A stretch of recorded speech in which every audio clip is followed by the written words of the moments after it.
Bonjour et tout, bonjour mes amis, ravi de vous retrouver. Nous allons voir comment utiliser un tableau croisé dynamique dans vos worksheets. Nous avons cette table, nous avons la colonne A, les dates, puis les couleurs dans B et dans C, les quantités. Nous voulons analyser cette table-là, donc on clique sur Insertion, tableau croisé dynamique. Et voilà, on a inséré dans une nouvelle feuille, ou bien la feuille existante, on peut cliquer sur Créer. On vérifie la plage des données. Si la plage, c'est OK, sinon on peut la sélectionner, on peut effacer tout ça. On sélectionne cette partie, on la vide, on clique sur la première cellule, puis CTRL majuscule, touche à droite, puis touche en bas, et voilà, toute la zone est sélectionnée. Maintenant, si on clique sur Créer, on doit choisir ce que nous voulons faire, ou bien une feuille existante. Si on peut créer, et voilà, vous avez ici cette boîte de dialogue, vous avez des boutons, 4 boutons de Ajouter. Ça permet d'ajouter les variables. Si je clique sur Ajouter les couleurs dans les lignes, et immédiatement, une colonne a été créée qui contient les valeurs des colonnes. Puis si j'ajoute colonne la même variable, dans ce cas-là, on a compté les couleurs. Ça veut dire combien de fois nous avons black, nous avons bleu, nous avons red, nous avons white. Attention, ce n'est pas les quantités, mais juste on compte les valeurs texte. Ça peut être utilisé par exemple pour compter le nombre des élèves ou bien le nombre des opérations commerciales ou bien n'importe quelle valeur texte. On clique sur bouton ajouter et si on clique sur quantité, immédiatement la somme des quantités a été calculée ici. On peut changer le zoom pour voir plus clair. Et voilà, nous avons ici les couleurs, nous avons la somme des quantités de couleurs. Vous avez le total, je clique sur le bouton modifier pour changer, pour ajouter d'autres variables. Donc dans ce menu-là, vous pouvez déclasser, cliquer et déposer la quantité. Si vous remarquez, j'ai fait ça 2 fois. Attention, cette répétition, on va la saisir et changer la fonction. Si je peux par exemple max, et voilà, j'ai ici, je ferme cette boîte de dialogue, j'ai la meilleure quantité et la somme des quantités. C'est la valeur maximale et la somme par couleur. Tout ça a été créé sans formule. On clique sur modifier. Et dans ce menu-là, on peut déplacer quantité. On va l'ajouter ici. Donc on a quantité 3 fois. Par défaut, c'est la somme qui est calculée. On peut changer cette fonction. Et cette formule d'analyse, au lieu de voir la somme, on peut ajouter d'autres valeurs. Il y a d'autres fonctions. Par exemple, min, max, average, la moyenne, etc. Il suffit de cliquer sur ce menu-là. Et on prend average. Average, c'est la moyenne en anglais. Et immédiatement, la moyenne sera calculée. Par couleur, c'est la moyenne des quantités dans la colonne C. On peut changer ce format de nombre. Il suffit de sélectionner cette zone-là. Et en haut de le menu, vous avez le bouton qui permet de changer le nombre de chiffres après la virgule. Augmenter ou bien diminuer. Voilà le format. Sinon, on prend le nombre et voilà du chiffre après la virgule. Et le fait est immédiat. Ça veut dire que les calculs sont faits immédiatement et la forme est changée. On clique sur ce bouton pour pouvoir voir plein écran. On clique sur le bouton modifier. Si on clique sur X, on annule et on vide les variables. Et voilà, il est maintenant vide. Si on clique sur ce bouton-là, ajouter, on ajoute les couleurs. Et dans les lignes, on clique sur ce bouton, on ajoute les dates.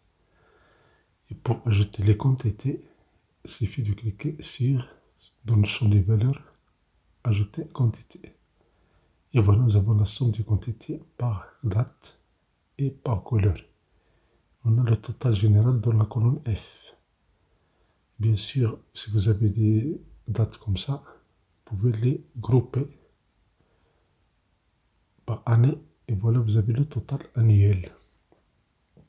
Donc, vous avez dans 2017, 2018, 2019.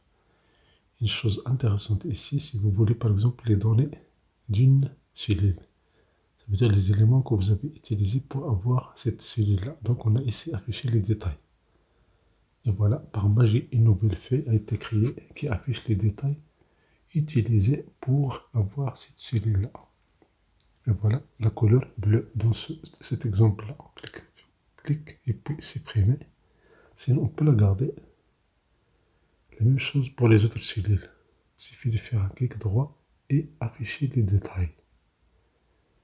Pour qu'une nouvelle feuille sera créée immédiatement et qui contient les détails qui sont utilisés pour avoir ce chiffre-là. Cliquez sur le bouton modifier. Et là, vous avez des fonctions, vous avez des variables, vous pouvez les changer. Pour fermer ça, cliquez sur X. Et pour ajouter, on clique sur ajouter. On a ici les dates. On fait un clic droit. Maintenant, on peut changer le groupement des dates. Au lieu de l'année, on peut avoir des données plus spécifiques. Les trimestres. Année, trimestre. Et voilà, nous avons ici les données par trimestre et par année. Chaque année, il y a 4 trimestres. Vous pouvez ici ordonner les dates, soit croissant, soit décroissant. Ça veut dire à partir de plus ancienne ou bien la nouvelle date. Si on choisit croissant, et voilà ici les quantités, les sommes des quantités par trimestre et par année. Toujours, si vous faites un clic droit, vous avez toujours un menu que vous pouvez utiliser. Si vous cliquez par exemple afficher les détails, on voit s'il y a des données utilisées pour avoir cette cellule-là, les données de cette cellule-là. On clique sur supprimer et la feuille est supprimée. Sinon, on clique sur X et on peut garder cette feuille. On clique sur modifier et dans les fonctions ici, au lieu de voir synthétiser via, on va ici synthétiser via, par exemple, valeur maximale ou bien par moyenne, average. Et voilà, nous avons ici l'analyse par des moyennes des quantités. Bien sûr, vous pouvez changer ici le format des nombres pour avoir ici un nombre de chiffres après la virgule. Vous cliquez sur ce petit zéro là en haut et voilà, vous avez la moyenne du chiffre après la virgule dans toutes les cellules. Vous avez black, bleu, red, white et le total général. Et ça par année et par trimestre. Si vous cliquez sur ce bouton modifier, et dans le menu ici, la liste des relantes, on peut choisir max. Et voilà la quantité maximale par année et par trimestre et par couleur. Si vous cliquez sur ce menu-là, vous pouvez choisir décroissant ou bien croissant. Ça veut dire des couleurs. Ici, décroissant, ça veut dire W, puis R, puis B, puis P, etc., etc. Ça peut être traité, par exemple, si vous avez des régions ou bien vous avez d'autres éléments que vous pouvez ordonner. Toujours pour changer, on clique sur modifier. Dans ce menu-là, on va choisir ici. On peut trier les dates. On peut décocher pour cacher les totaux. Si vous voulez pas les totaux, il suffit de cliquer sur ce bouton-là. Vous décochez. Et les totaux ne sont plus affichés. Bien sûr, par variable. On a ici les totaux. On clique sur modifier. Et vous avez ici la colonne F dans le total.